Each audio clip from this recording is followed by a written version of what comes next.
the chat. Put your vest on. Smash what's up. Smash Point Prime. Put that bitch on for free with Amazon Prime, y'all nigga. If you on YouTube, you right there. It's good, buddy. Sub up. Like your video. We going 15 likes. Push the video out. Push the video out in the algorithm. Damn, I almost had that bitch. Fuck.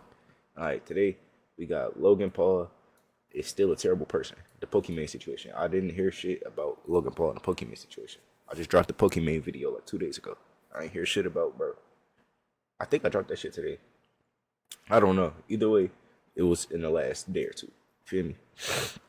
So the year literally just started, and Logan Paul has already found himself in hot water, and the seeds of this drama were actually planted years ago. I'm sure some of you remember back in 2022, when Logan was getting increasingly interested in Pokemon trading cards. Oh, Pokemon. I know what you're thinking. This is stupid, right? I thought that shit said Pokemon. Okay, let's go. You're paying $250,000 for a piece of cardboard, and you're right. Pokemon is blowing up. I have no doubt in my mind this card will be worth $1 million between 2 and 3 years from now. Spending millions of dollars to acquire Charizards and unopened packs, as well as other specific sought-after Pokemon assets. This, of course, was after the whole NFT wave and the CryptoZoo project, and we all know. Hey, bro, what the fuck happened to the NFT niggas, bro? You know, there was a point in time where I couldn't get on Twitter without seeing NFTs on my shit. Including you, FaZe Banks. Where the fuck did he rug pull y'all? Damn. It's making sense now, bro. Wrong one. Hold on. It's making sense, bro. This motherfucking FaZe Banks rug pull everybody. Even NFT niggas. The massive scandal and lawsuits that came out of that. I'll keep harping on it. Stop making fun of NFTs. People like, yo, it is important technology, and I think it's will become more and more prominent in our everyday That's also lives. just one part of NFTs. One part. There's so much about it. It's amazing. I think at that time, Logan really wanted to shift to more tangible assets, as the writing was kind of already on the wall that the overall NFT space was mostly worthless, leaving countless investors bought into countless projects holding useless JPEG images. And on the surface level, there was nothing wrong with him garnering these tangible assets. If anything, it was actually a much more intelligent move for Logan, but then the gears started spinning in his head, and he got involved once again with what now appears to be a shady business. And this is where the Liquid Marketplace comes into play, a venture that claimed that they would be allowing users to obtain fractional shares of trading cards and other memorabilia, including NFTs. The Liquid Marketplace uses tokens as a way to buy, sell, and trade ownership of a physical item on blockchain. These specific tokens issue smart contracts, which represent co-ownership in the underlying asset. Tokenization is what allows us to fractionalize and digitize the ownership of physical assets. We authenticate the asset and appraise it. The appraisal price is how we determine the number of tokens the asset will be split into. The total number of tokens is equal to the value of that asset. I have no now, clue in what the fuck concept, they this talking was a about. very appealing project to the average person, as they would no longer need the massive capital, sometimes in the millions of dollars, to get a piece of collectible history. And that can be viewed in a very similar light to fractional shares of a company, which brokerages like Robinhood have made extremely popular. Now, you can just buy a token on Liquid Marketplace to own high-value, top-tier assets that you cannot get anywhere else, right? Like, these are the best assets in the world. You also have to remember that at this time, even massive entities like the NBA were selling digital collectibles, most infamously their Moment series, where anyone could purchase the licensing rights to historic highlights, like a LeBron James dunk or a Steph Curry three-pointer, with some individual moments selling for over $200,000, with an overall monthly trading volume of over $200 million on their platform. My point is that many people all around the world by this time were bought into the idea of virtual ownership, and with Logan leading the charge on the Liquid Marketplace, still with a virtually cleaner reputation online besides the Japan scandal, which at that time was years ago, so many did feel comfortable throwing some money into the Liquid Marketplace that he himself claimed that he co-owned. What's up, y'all? Logan here. As an avid collector and strategic investor myself, I am so stoked to announce the launch of Liquid Marketplace, a platform where collectors can buy and sell fractions of rare collectibles via tokens on the blockchain. As a co-founder of Liquid Marketplace, I believe we're set to level the playing field by allowing anyone to own a piece of the world's rarest collectibles. Liquid Marketplace will curate a collection of highly sought-after items available in our ecosystem where users can buy in to be a partial owner. We'll keep the collectibles safe in our Liquid Marketplace vault, and when you're ready, you can buy buy, sell, and trade your portion of ownership with other members. And in the introduction video, he shows off some of their bigger ticket items, like a PSA 8 Pikachu card, a box of Pokemon cards, and several NBA trading cards, all with a combined value in the millions of dollars. Go sign up today, build your dream collection, and own a piece of the rarest collectibles in the world on Liquid Marketplace. Now keep in mind, that was all the way back in the summer of 2022, and even back then, people in the trading card community were skeptical to say the least. And fellow YouTuber Rattle Pokemon has really been on Logan's neck about the Liquid Marketplace since day one, speculating that this entire venture could end up being the next Crypto Zoo, and calling out some of the more questionable aspects of this plan. This is the thing of nightmares. We may change or revise any aspect of these terms or the platform from time to time in our sole discretion, by posting the revised terms on the platform or electronically sending you the revised terms. We change the rules when we want to. I guess it applies immediately. You acknowledge and agree that the form and nature of the platform and any part of it may change from time to time without prior notice to you, and that we may add new features and change any part of the platform at any time without notice. You agree that we shall not be liable to you or any third party for any modification or termination of the platform or your account. You agree that Liquid Marketplace is not liable for any losses you may incur as a result of or associated with any transaction delays or unavailability.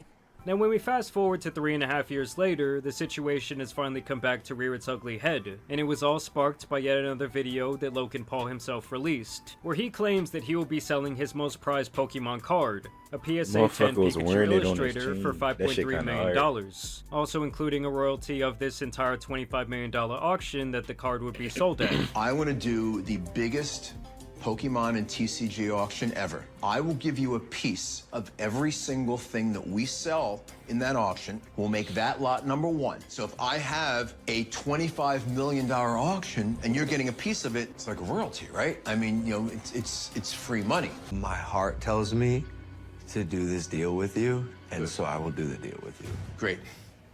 Great. Now give me that. And now that we fast forward to 3.5 years later, the situation has come back to rear its ugly head. Because when we do go back to 3 years ago, one of the largest selling points of the entire Liquid Marketplace was the fractional sale of this specific card. There is one trading card that's the holy grail of the Pokemon game. A card that represents what Pokemon wouldn't be without. The coveted Pikachu Illustrator. This card became one of the most sought-after trading cards ever. Collectors were traveling near and far to get their hands on it.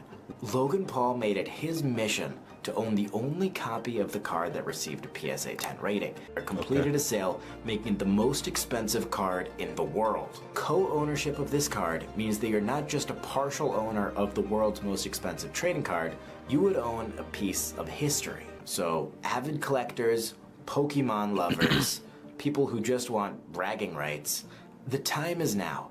This opportunity is once in a lifetime, and we at Liquid Marketplace are offering it.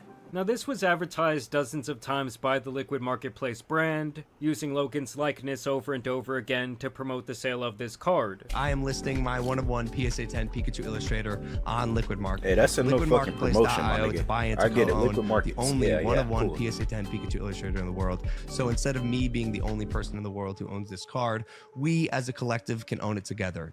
Some of you might even remember that he infamously walked out with this card chained around his neck during his first WWE professional match around that time. And he even got a Guinness World Record for the purchase of the card, reportedly buying it for $5.2 million.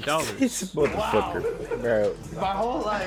This nigga got a fucking Guinness World Record for opening a Pokemon card? We're dead ass. For $5.2 million. Wow. My whole life. We got it! Now here is where Rattle Pokemon, real name Michael, comes back into play, as for the last 3 years he has continued his coverage of this, and he found several issues with the entire thing, and specifically this entire card. First off, he claims that this card was not, and should have never been graded a PSA 10. Now, the claim here is that the card was previously graded a 9 before Logan owned it, but was allegedly sent in time and time again before Logan purchased it to eventually be given the Holy Grail grade. He cites these photos specifically from that era, where it was allegedly still a 9 grade. And like I said, by the time Logan got his hands on it, he himself traded the same type of card graded at a 9 plus $4 million cash for the now Holy Grail 10 that should really be a 2009, and this is where the $5.275 million number comes into play. But I think being the rarest, most valuable card in the world, there's only one of them. One in a PSA 10. You see the label up there, meaning it's perfect. And like I said, now it is apparently set to hit the auction in February and to also be featured on some Netflix collectible show. And some experts believe it could fetch anywhere from $7 to $12 million.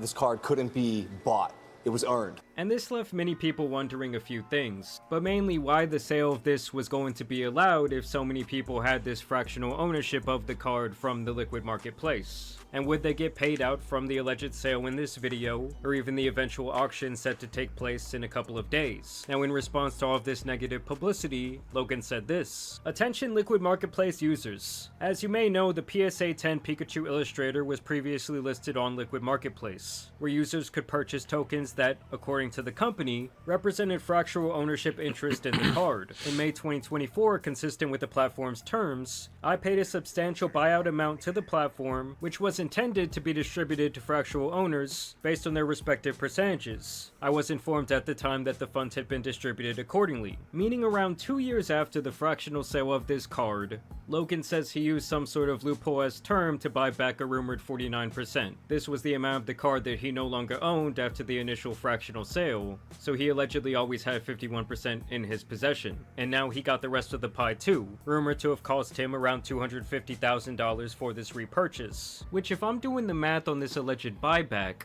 it values the card at only around $510,000. A far cry from the $5.275 million, around $510,000. A far cry from the $5.275 million number. And many investors now claim that they never even got their portion of this buyback repurchase. We, as a collective, can co-own it together. I'll also be listing it for $5 million instead of the $5.3 million I bought it for. So basically, I'll be giving you guys $300,000 discounts because everyone likes discounts. No, it's because I have the most expensive Pokemon card around my neck, and let's see it. Superman. Oh my God. It'd be one of one.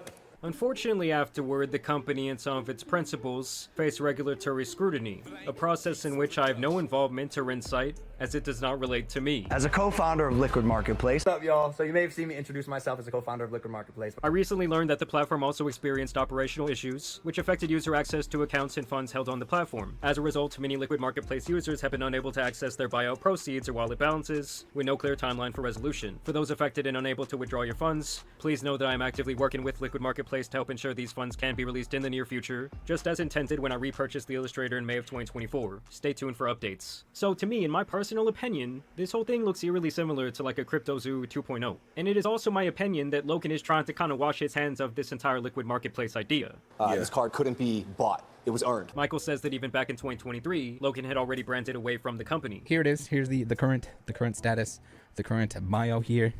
Maybe it's a coincidence. Maybe it's all just a coincidence. But if we go back in time, the most recent screenshot that we had was October 14th, and sure enough, co-founder at a Liquid Marketplace. If you went to the homepage, you get this nice little co-own with Logan Paul banner right up in the top with the own everything.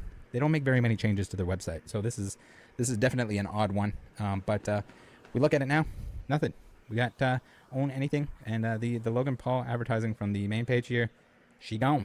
And they themselves have gone dark on social media since then, with the entire Liquid Marketplace platform being inaccessible at this time. And it makes sense because by June of 2024, the Ontario Securities Commission did hit Liquid Marketplace with allegations of a multi-layered fraud. But Logan himself is not actually in the paperwork, it's actually only 3 guys: Ryan Bahadori, Amin Nickdell, and Dennis Dozemet. Which is hilarious because that does sound like the 3 main villains in a shitty action movie. The OSC alleged that the founders of the Liquid Marketplace, these 3 guys, spent $3 of the $10 million raised from investors for their own personal enrichment, alleging items such as designer clothing, jewelry, and luxury watches, while using shell companies to do so. They also argued that these LMP tokens, which represented the fractional shares in theory, were actually unregistered securities, i.e. not compliant with the SEC, meaning the tokens did not truly represent legal ownership, and that many items on their platform were not properly authenticated or insured. But still, this case will not be heard for months, most likely until the summer. Like I said, Logan is not listed in the OSC complaint, And some do speculate that this is also the reason that investors were not paid in this buyback yet, because obviously the investigation is still ongoing, and so now anything involved with the liquid marketplace is essentially frozen. Either way, my conclusion is the same as many other instances, and it's that, in my opinion, whether it's been CryptoZoo, NFTs, Pokemon, or the blockchain, he just wanted that piece of the action, and so he put his name in all these different projects that eventually looked extremely shady, to say the least. But for now, that is all of the information. It will be interesting to see what happens with this auction in February and this whole Netflix episode. But either way, I want to know what you guys think about this liquid marketplace fiasco down below. I'm sure the Pokemon and trading card community is just in absolute frenzy right now. You know, maybe Logan Paul's become public enemy #1. But either way, I do want to thank you guys for watching today's video, dropping a like and subscribing. But as you guys know, it's been your boy, the Tan Superman. And some other Pokemon drama out, he needs to be covered, so I'm out.